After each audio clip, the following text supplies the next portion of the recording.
Welcome to Making It Happen, a career in the performing arts, where we discuss how to break into the performing arts industry for yourself or your child, teen, or young adult.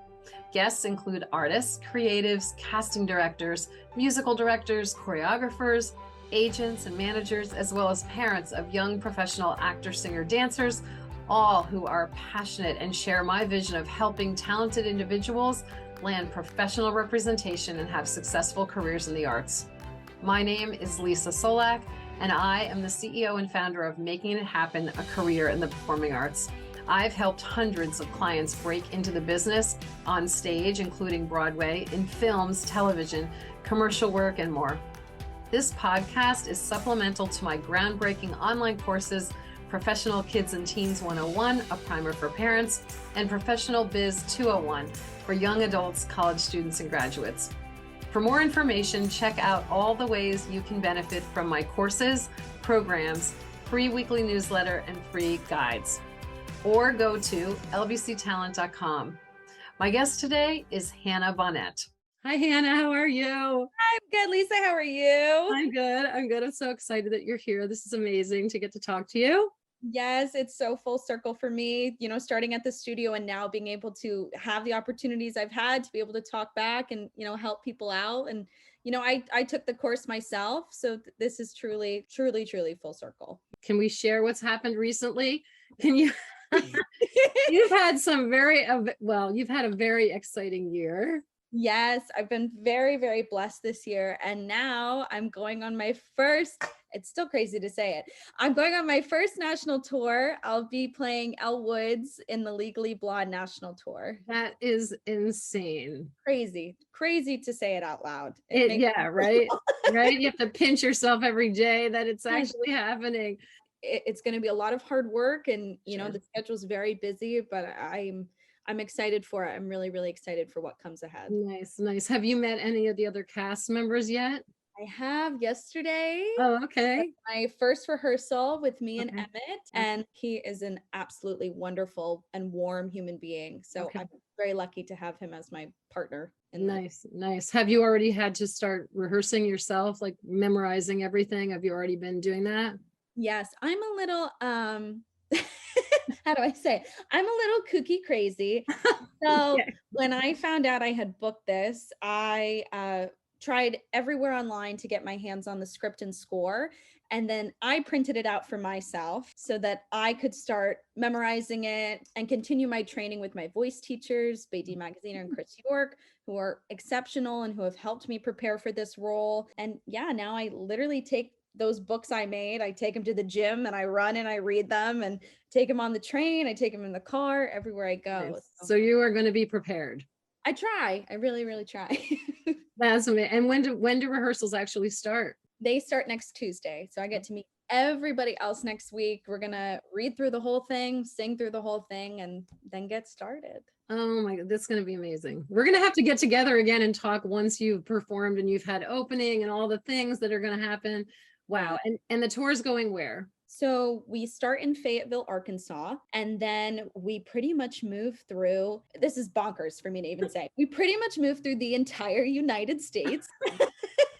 So we hit up everywhere from the Midwest to the South. I go to Canada as well.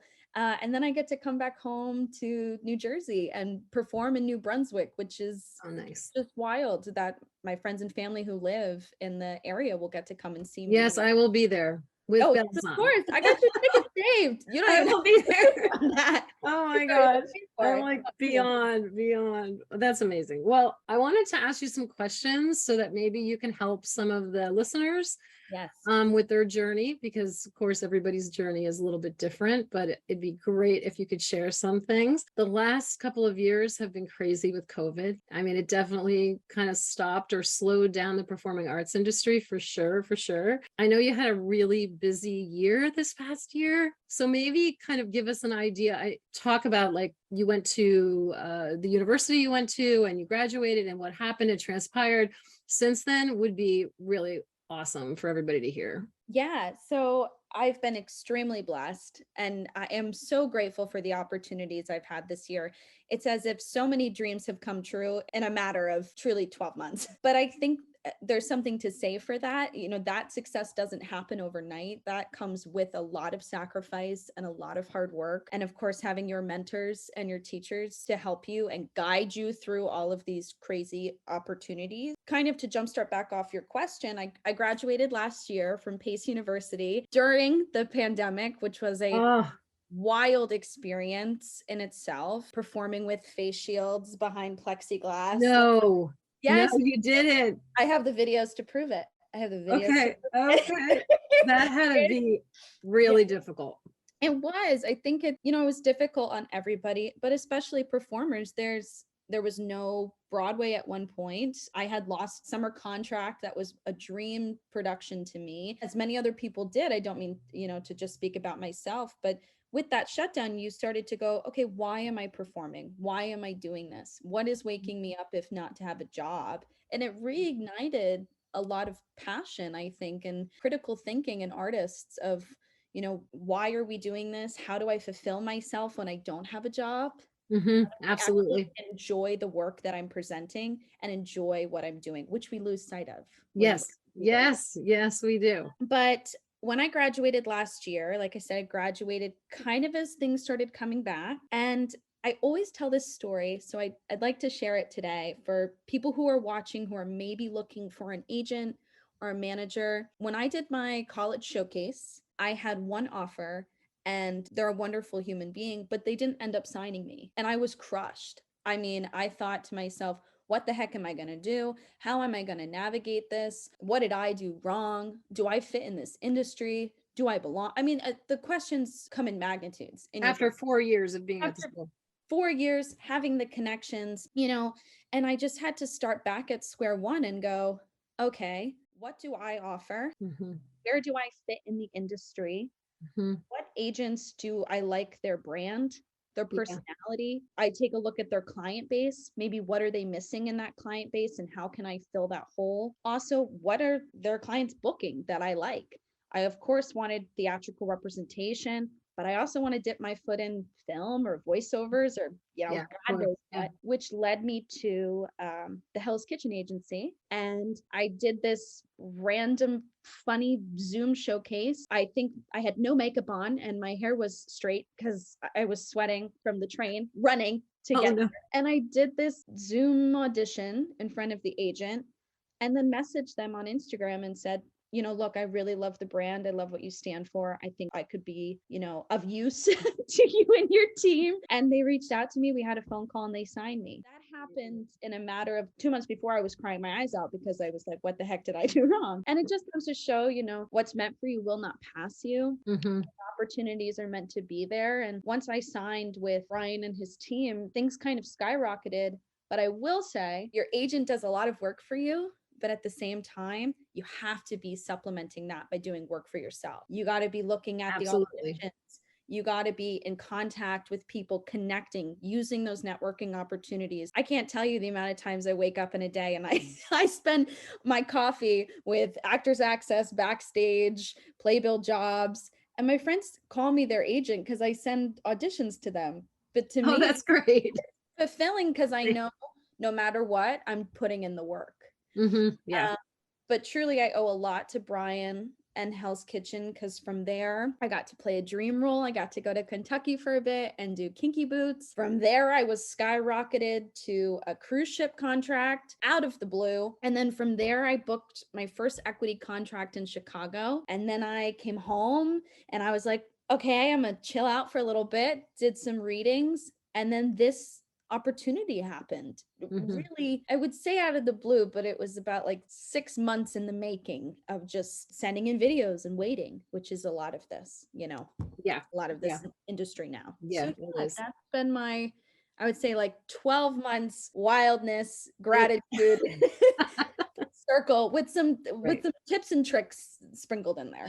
Sure. That's an amazing story. Wow. It's like a whirlwind. It's really been like a whirlwind for you. It's been a whirlwind. There have been many joyful moments, lots of tears, lots of crying to mom, but and to Leesa, but it's all good.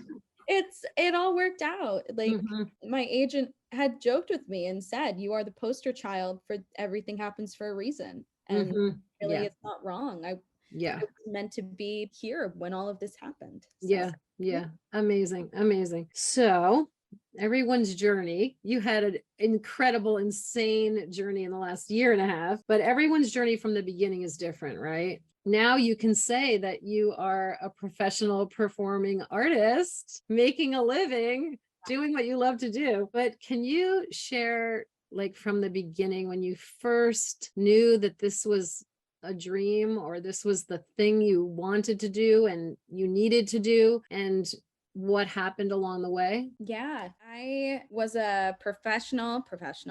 I was a competitive cheerleader, and I thought that was something I really wanted to pursue. And all of my friends started doing the musicals, and I thought, well, I like Celine Dion, so how hard could this really be? Thought, okay. And so I ended up auditioning, and I got a part somehow. I had only like listened to musicals and enjoyed them. And I remember I was so terrified to sing that, and my mom and I just joked about this You? the other night. I know. Wait, how old were you? How old were you? This was in the 8th grade. Oh, This was eighth grade. 8th grade musical. Okay. And my director at the time, I was too terrified to sing in front of everybody. And she made me stand on the stage. Thank you, Carol Fry, if you're watching. She made me stand on the stage, and she said, Hannah, we are not leaving until you sing this song, and I will replace you until you can figure it out. And that to me was like, oh my God, I'm so terrified of this thing. How am I going to do this? Why am I doing this to myself? Why are you doing it? Why am I torturing myself? But in a weird way, the thought of, oh, I can overcome this and accomplish this and get better at this and constantly learn from this. Sure. And play different people. And I think I played like a 60-year-old woman in the 8th grade. So really my star moment. But yeah, so that really opened my eyes to this opportunity, the opportunities of performing. And then I had this wild idea on Google. I saw this performing arts high school, and I saw this dance studio in Flemington, New Jersey. And I begged my mother, begged and pleaded and sobbed again, shocker, to let me audition for the school and to take dance classes at the studio. Somehow, with no theatrical training, I got into the performing arts school, and at the same time started taking dance lessons at the studio, thanks to a wonderful woman named Leesa Csolak, in case you know her. And I'll never forget this, Leesa. You said to me, when I wanted to start signing up for voice lessons and the acting classes, and I wanted representation, I wanted all of these things. And you said, are you ready to make the sacrifice? Are you ready to give up the birthday parties and the Friday night football games and going to the mall with your friends? And I said yes, and I haven't looked back, because to me, my community has been built in the arts. I probably lived at the dance studio. I probably owe you rent money, honestly, for how much I lived You were there. there. Yeah, you were there a lot. But I had to be. I had 2 left feet. I learned how to dance. Because of that, I've been a dance captain now. I've been a swing. I've had those opportunities. Nice. I didn't know that. That's amazing. And so much of what I learned in my formative training, I owe everything to those people, because I didn't know what I was doing, and I put all of my faith in my mentors who really held my hand and guided me. Yeah. Yeah, that's amazing. That's an amazing story. Yeah, because can you also maybe talk a little bit, and I think you talk about being a poster child for various things, but can you talk a little bit about, a lot of people listening are young adults, college students, they might be graduates, and some of them might not know which way to turn. Yeah. It's so funny because you don't realize that networking is happening until you get an opportunity from it because of a word of mouth, or somebody says something kind about you and it gets back and you're like, I didn't even know that person remembered who I am. But it's as simple as being yourself, because people will always be able to read through if you're not anything but yourself, and showing up for other people, going to shows, going to concerts, going to opening night parties if you can, going to other people's shows. I can't tell you the amount of times I've gone to concerts of my friends with new composers. We've had a drink with that composer afterwards. They say, come sing for me. And then I end up on a cast album, or I end up at a concert singing their material, and then they're getting nominated.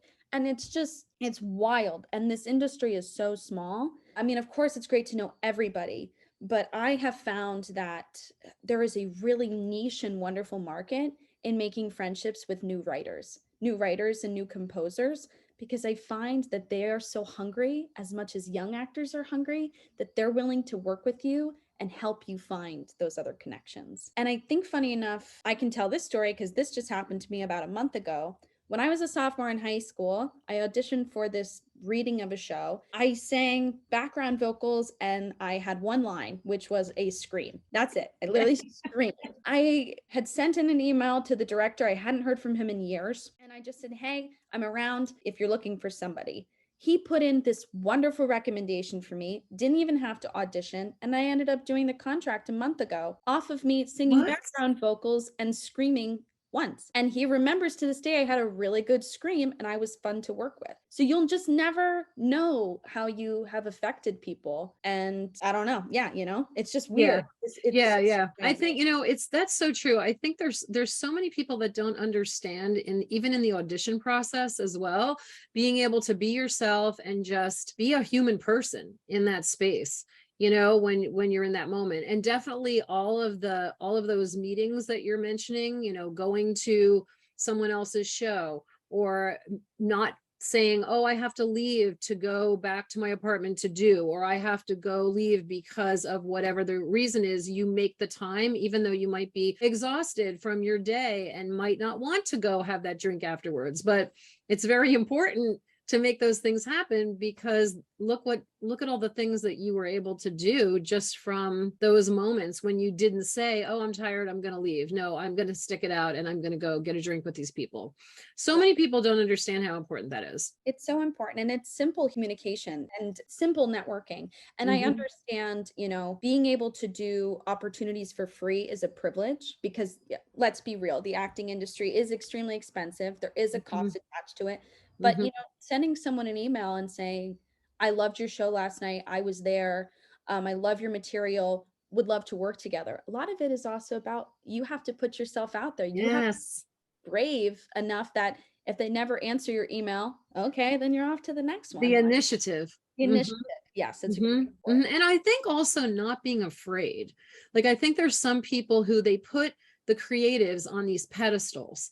And they, it's that old adage of the judges at a competition put their underwear on every morning like you do. You know what I mean? Like, don't put them on this high pedestal, because then you can't be yourself, and obviously they're holding all the cards, they really are. And so you have to get that out of your head. Let's segue to your experience auditioning for Legally Blonde. Like, how were you feeling and what actually happened? And, how was that day? How did that day go? Like, share some of that with us. Yeah. So it's been for anybody who's been following the Legally Blonde tour journey, it's been a little wild. It's been all over the internet. It's been highly talked about. It's been a year-long process for many of us. I was in 6 different times for 6 different tracks. I was sending in videos from the cruise ship. Okay. Literally, all the way to, I think the last one was in June in Chicago. And I remember I had no air conditioning in the apartment, and I had to run to the show I was doing, and I had to just get the tape done for Elle. It was like, it just has to get done. And I wasn't on my best vocal day, and I did 2 takes and I sent it off. And I didn't think about it. I was just like, okay. And so by the time July rolled around, I was in for 2 different characters in the show. So I said, okay, the Elle journey's over. It's not meant for me. And then August hit, and it was like a week before I went in for my callback, I get this email and I laughed. I know that sounds funny, but I laughed because I said, what is going on? How is this possible? I sent in these tapes. They were bad, which just comes to show what is meant for you really will not pass you. And I showed up to my callback the next week, and another good story. Show up as yourself, because I wear the same audition outfit, really. It's a t-shirt I bought in Chicago that says, I got this, and it's in black, and a black skirt and black combat boots. Legally Blonde is a lot of pink. Oh, there you go. Okay. And I showed up in all black, and I'm sitting in a room full of wonderful women at this callback, and I am in all black and everyone else is in pink. And that was the first time I went, oh, I should have worn pink. Oh shoot, I guess but I just showed up as what I like to wear, Mhm. who I am. Right. And when I walked in the room to do my callback, I sang a song that I loved as my initial song. And that opened the gateway for conversation of, how do you relate to this character? She wears a lot of pink. And I think I made a joke and I was like, yeah, and I wear a lot of black. Ha ha ha. But it's just who I am. And from there, they asked me to come back the next day. And so I did, of course, as you do. And at this time, I was like, oh, there's no way I'm booking this. This role is not right for me. I don't understand how I'm here, but sure, I'll come back. And then I sang through the stuff. And then I was in the room for like 20 minutes, craziness. And you're thinking to yourself, what is happening? What is going on? And then, people started to leave, and I had stayed and read with other people. And then, I just kind of waited torturously. Of course.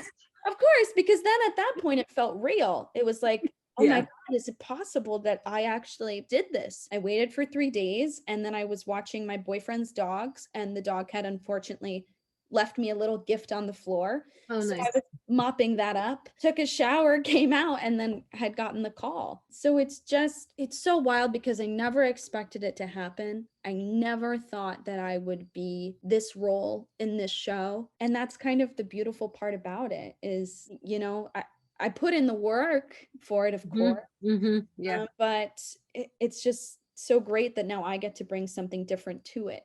Yes. See it so differently because I just never thought it would be here or happen.